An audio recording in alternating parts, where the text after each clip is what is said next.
विज्ञापन की मूल भावना से छेड़छाड़ करने का अधिकार किसी के पास नहीं है। ये सुप्रीम कोर्ट का गाइडलाइन सर, जो भी चीज़ें आयोग की होती है वो आयोग की वेबसाइट पे आना चाहिए। दोस्तों नमस्कार, स्वागत है आपका नव भारत समाचार में।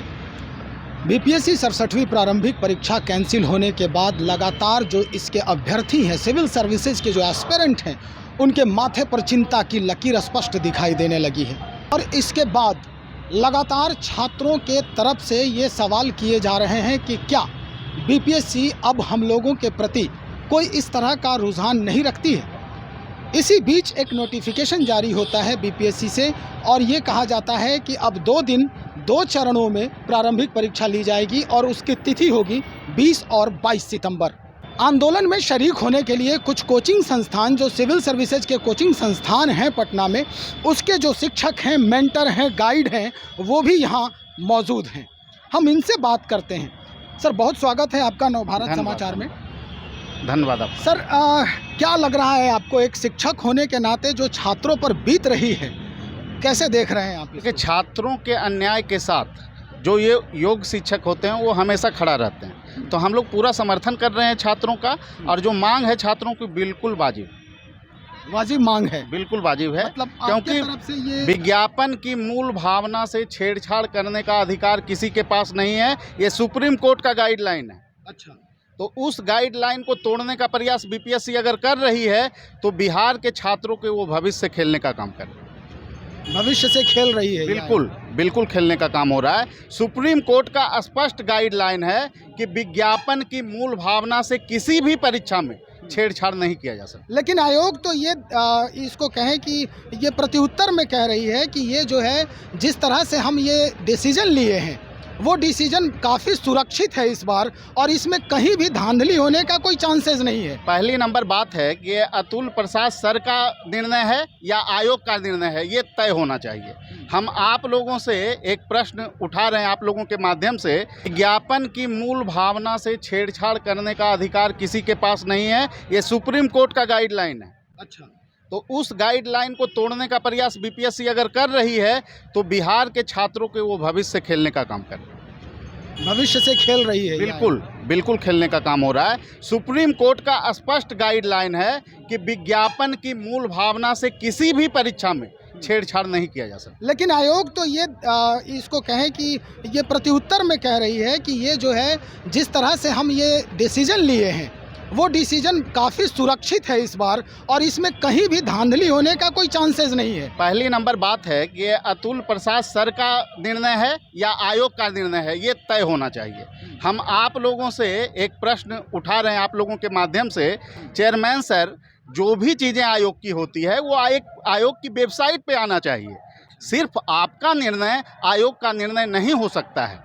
तो उनके बाइट देने या विभिन्न चैनलों पे वो जो बोल रहे हैं, वो किस तरह से बोल रहे हैं, पहले तो आयोग के वेबसाइट पे आना चाहिए। आयोग के वेबसाइट पर आप लोगों ने देखा है कोई डेट, कोई परसेंटाइल रूल देखा है? लेकिन अखबारों में तो पुख्ता ही इसका ये खबर छपी है।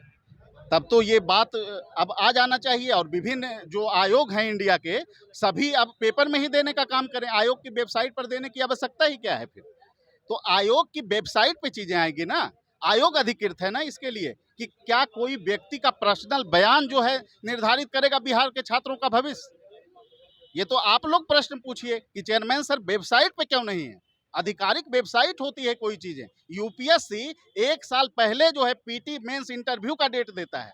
आप कहाँ कुछ कर रहे हैं सर? कैलेंडर जारी है। हाँ, उनका कैलेंडर जारी होता है। आप बाइट दीजिएगा, आप न्यूज में छपवाइएगा। आयोग के आधिकारिक वेबसाइट पे कोई चीज़ें आई है? तो ये प्रश्न तो आप लोगों को पूछना चाहिए चेयरमैन सर से। माननीय चेयरमैन सर बिहार के छात्रों का भविष्य का निर्माण करना चाहते हैं या उनके भविष्य को गर्त में ले जाना चाहते हैं, ये तो अब उनको सोचना होगा। क्योंकि आयोग के वेबसाइट पर कोई चीज़ नहीं आई है और यूपीएससी के छात्र मानसिक रूप से परेशान हैं।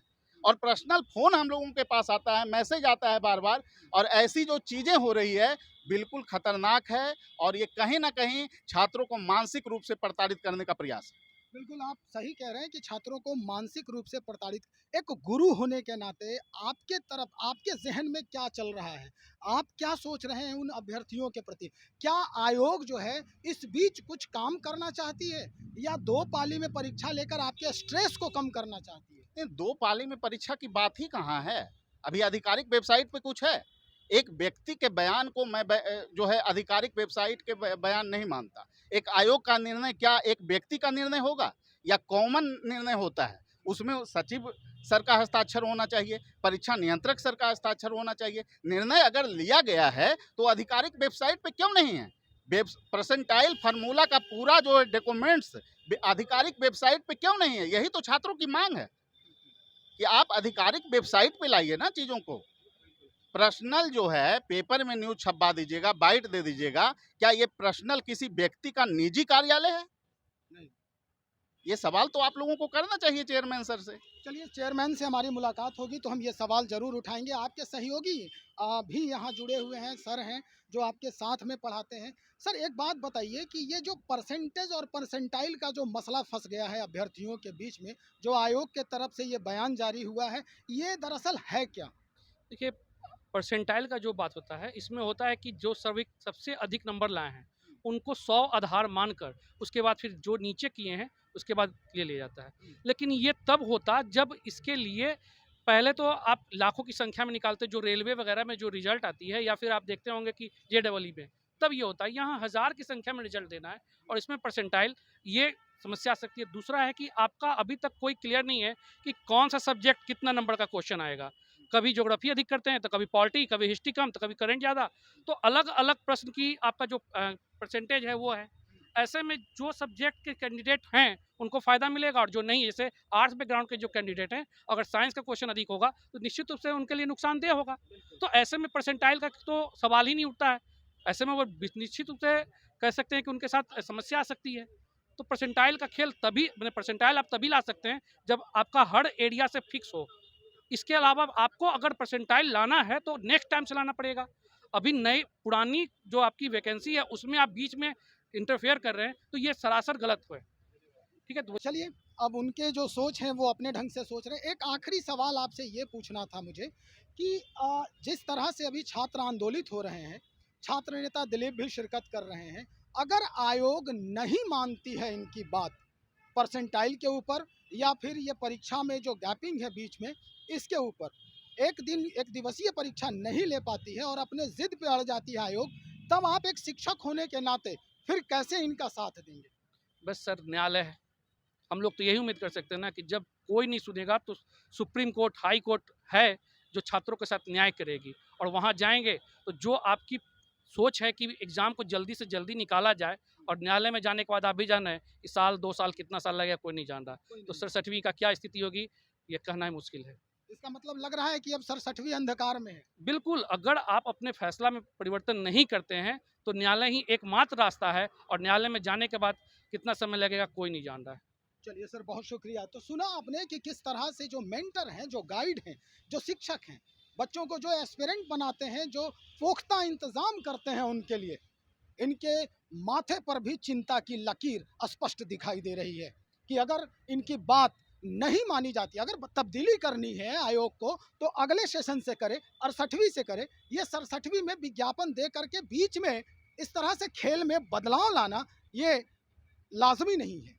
अब आयोग या फिर छात्रों की बात या ये दोनों बातें कोर्ट के दहलीज पर दम तोड़ती नजर आएगी, ये तो वक्त ही बताएगा।